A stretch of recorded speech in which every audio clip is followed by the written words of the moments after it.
Today we got our weekly update for Modern Warfare 2 and Warzone 2, and while we had some surprising, some good and some bad surprising things that were introduced in this update, one of the bigger things to me that is of interest is, well, we don't know exactly what beyond the next 6 days will hold within Season 3 and the ending here of that. So we're going towards some uncharted territory in regards to Modern Warfare 2 and Warzone 2.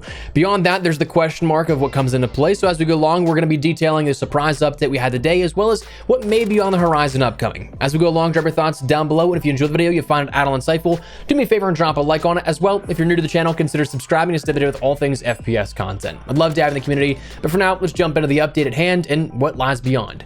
So firstly, let's talk about some changes in gameplay. There are a handful of bug changes and things that you can see on screen to save the monotony of me rattling off a bunch of different, perhaps obscure bugs, fixes, and everything like that. We'll spare you that, but the important parts to me came down to Warzone ranked play in regards to actual gameplay changes that we saw a couple of notable things. Firstly, our next items on the ban list were introduced here within Warzone Ranked. Previously, it was basically just the riot shield and that was about it, but now thermal optics are now additionally on that list. Those including the SC Holotherm VX350 thermal optic, the Teplo Op 3 scope, the Thermo Optic X9, the Teplo Clear Shot, and the Drexum Prime 90 optics are all now on the ban list. It is mentioned that these will still be available to view and equip in your creator class actually before you jump into the game, but if you pick up your loadout with any of those on it, it will not actually be available there. So the thermal optic meta though was a massive hindrance if you hadn't played it recently, but basically it came down to smoking where an enemy would be, then fighting them through the smoke. Something that, sure, if it was a thermal versus thermal fight, it was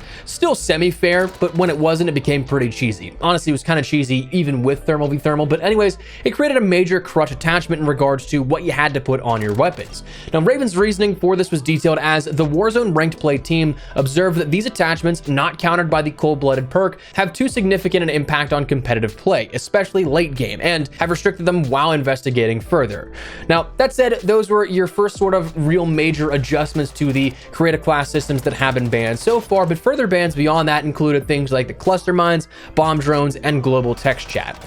Now, second on deck for gameplay changes in the Warzone ranked experience, we had some new SR adjustments that players have a bit more for higher placements by comparison. Previously, it was something that we ended up having 5 SR for top 40, 10 SR for top 30, 20 SR for top 20, 30 SR for top 10, and 45 SR for top 5. Now it's 10 SR for top 40, 20 for top 30, 30 for top 20, 40 for top 10, and 50 for top 5, with seemingly the top 3 placements still unadjusted, those being 60, 80, and 100 SR respectively for third place, second place, and ultimately those that end up winning. So these coming in at slightly adjusted positioning, but shouldn't be as much punishment for, say, coming in at later ranks and placements as before, but also it doesn't reward you too much that the end goal of trying to finish in that top 3 isn't in that immediate view. It still should be something you are actively going for as always, but you'll just be rewarded a little bit more along the way. Now, Raven's reasoning for this was also detailed as this adjustment will help placement milestone SR feel more rewarding throughout the match without diminishing the personal and team play required to earn the highest amount of SR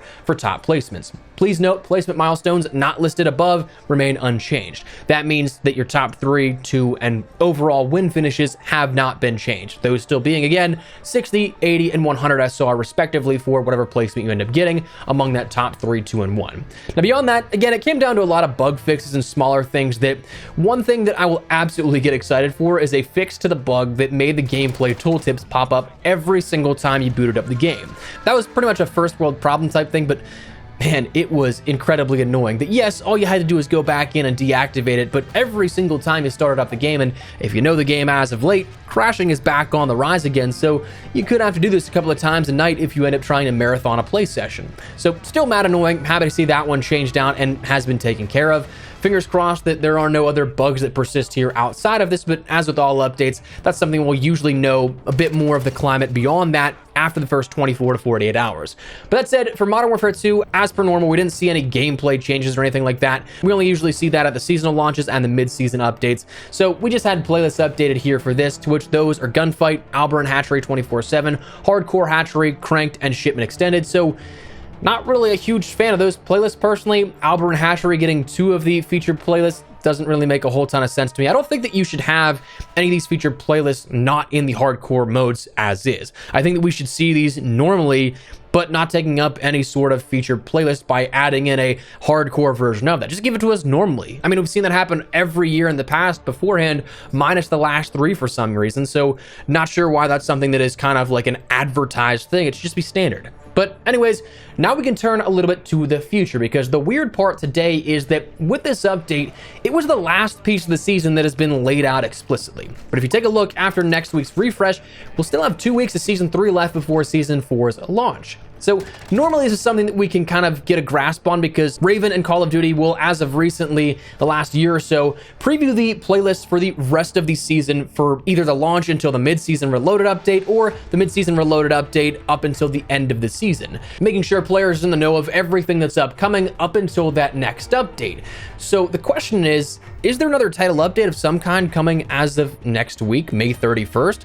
While I don't want to get my hopes up, here's why that's possible. Beyond the fact that, again, we've seen these playlists previewed up until the next title update that we normally see, one thing with Warzone in particular is the Sandstorm was added in Al Mazrah, not in ranked play, but in DMZ and as well as regular public matches. That had, and seemingly was now edited in the official patch notes, it had mentioned that it was going to be coming further, seemingly progressing as we go along, and while that could be a nod towards Season 4 for sure, one interesting thing to consider is that the operator bundles for Nick Merckx and Tim the Tatman have their key art using what appears to be somewhat of updated backgrounds for Al Mazrah and a bit of adjusted POIs that could be sort of post-Sandstorm or post-move of that Sandstorm that we see currently.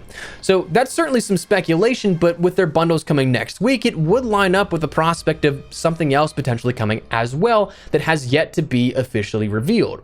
But again, we'll have to wait and see. I certainly don't want to tell you to get any sort of hopes up, because it is very possible we don't see anything, and the lack of planned playlists could have just been something that they were still in the works. But we also have seen title updates happen 2 weeks from a seasonal launch before. We have seen content dropped 2 weeks from the launch date before as well.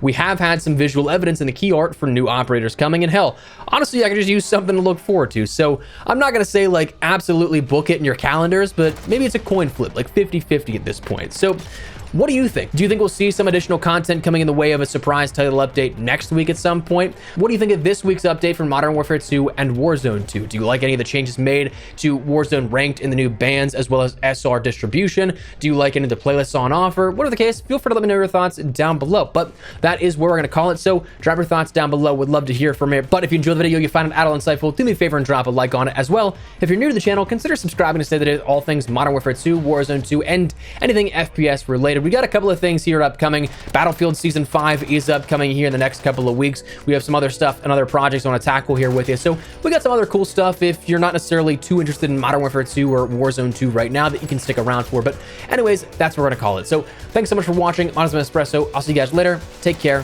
and peace.